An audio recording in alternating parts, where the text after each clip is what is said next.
Speaking of the Hunger Games, what in the ever-loving hell they're doing in Cuba right now? Are they just trying to kill everybody? Like, is Yes. that the plan? Yes. That's part of it. Sadly, it's Cuba's- no longer hyperbole. Like I said, this is no longer conspiracy theory when they're talking openly about it in our faces at World Economic Forum. When these tech bros they are literally talking about population control and de-escalating property. Yeah, they see us as property, population growth. Cuba's electrical grid collapses amid U.S. oil blockade. Now, of course, I had to pull this from The Guardian because none of the American publications, liberal or conservative and everything in between, want to address the fact that this happened because of what the United States is doing to Cuba. Well, okay, again, this is a war crime. This is a war crime. You're not allowed to do that. So, we're just rogue. We're running amok, and we need to be put down like the rabid dog that we are. 10 million people left without power in latest outages that sparked violent protest last weekend. Well, what the hell do you expect? Cuba's national electric grid has collapsed. The country's grid operator has said, leaving approximately 10 million people without power amid the oil blockade that has crippled the island already obsolete generation system. The grid operator, UNE, said on social media Monday that it was investigating the causes of the blackout.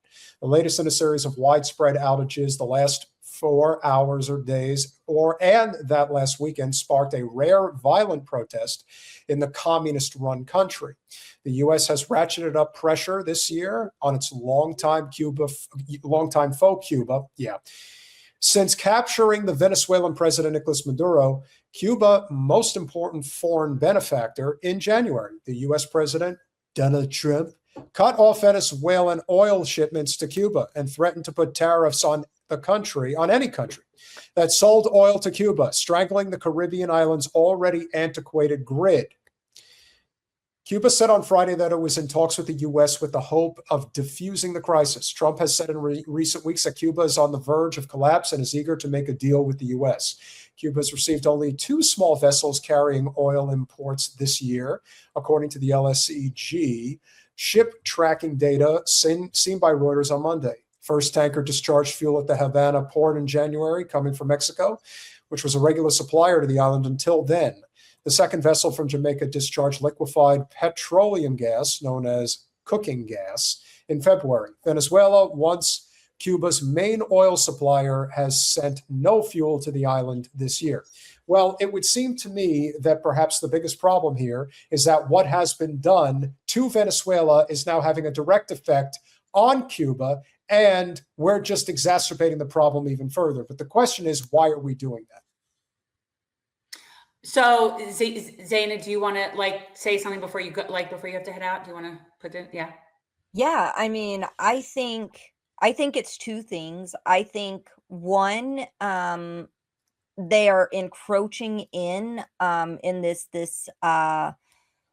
into southern the communities that are along the Caribbean, right? And I really want to investigate more as to why they have their eye on the Caribbean. I think there's more to learn there. So I can't answer your question yet, but I'm starting to dig into that because I really want to know. I have a friend that lives in the Caribbean, and she's talking about how even the fear of getting out into the waters has slowed down their economy and is potentially going to slow down their economy when it comes to travel, for instance, which is a huge money boom for the Caribbean. That's one of the ways that they sustain themselves. When it comes to Cuba, I think they already pulled out Cuban doctors from CARICOM Islands. Did you guys know that? Donald Trump mandated all CARICOM Islands to pull out Cuban doctors. So that was the first. And now they're putting the ratchet down on Cuba, which Cuba is a resource and does support, so does Venezuela, CARICOM in general. In so many ways, from the doctors to financially, they work together as a network in the CARICOM. So I don't know if Cuba is a target partially for that as well. So I feel like they're trying to ratchet down to put pressure on CARICOM as a whole, because CARICOM, there are a lot of CARICOM countries that are pushing back against the U.S. putting more military bases in Cuba, all right, in the region. So they're trying to, I think, and this is just my opinion, potentially secure Cuba for a military outpost a lot bigger than Gitmo. And I think Well, that's part of what's going on here, at least. I also let's not fool ourselves. Okay, we've had like our panties in a bunch over Cuba completely irrationally for decades at this point, and especially when you have someone like Marco Rubio in the position that he's in. I mean, this man has had like a hard on to go after Cuba since like he was raised that way. So we do have that element, but there is something way more. I agree.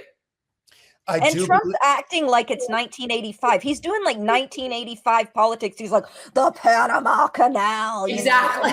Excuse me, but I do believe I'll be having the honor of taking Cuba. Whether I free it, take it, think I could do anything I want with it. You want to know the truth? They're a very weakened nation right now, and we have a habit of taking things that don't belong to us when we weaken. This is interesting too.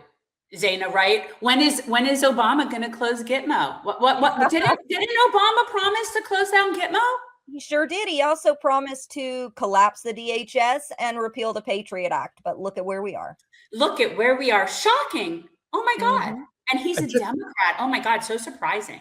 I know, right, Jen? Remember when we were fighting to abolish ICE and everyone abandoned that platform as soon as Obama was?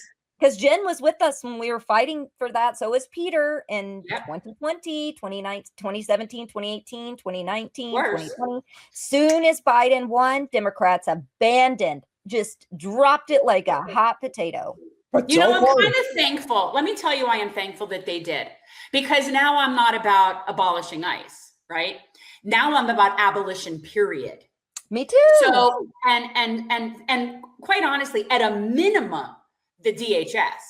So I've now gone from wanting to abolish ICE to complete abolition. And I have them to thank for that to some extent. So that's what I've gotten from it. And speaking of which, because I'm about to head out on bullhornbulletin.com, my news site, I do have an article that literally the headline of it is "Abolish ICE is not enough." Thank you. And so it goes through the details of what I call the deportation industrial complex, and it explains about CoreCivic, Geo Group, the history of violence, and how it did not start with Donald Trump. Correct. And goes over as far back as Obama's record. So yeah. All right, Colin, can you make sure to put the link to Zeynab's stuff in our stuff? Of course. No, of course. I love what you're doing. I love it when you do good deep dives.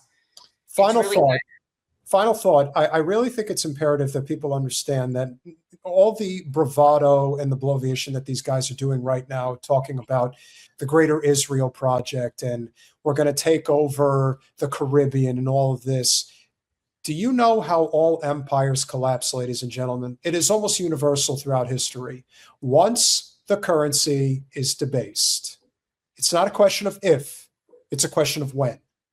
And the fact that the real currency, which is natural resources, are being hoarded by the likes of China and India and many nations in between. And the fact that you have BRICS and they have their own currency that is coming to the globe and is going to be backed by gold. Let me assure you that the United States as an empire, much like Israel is going to probably be wiped off the map, but the United States as an empire, the days are numbered. I can't say for certain how quick it's going to happen, but it's happening. So plan accordingly is what I would say. Final thoughts before you go. No, I agree. And, you know, the irony is that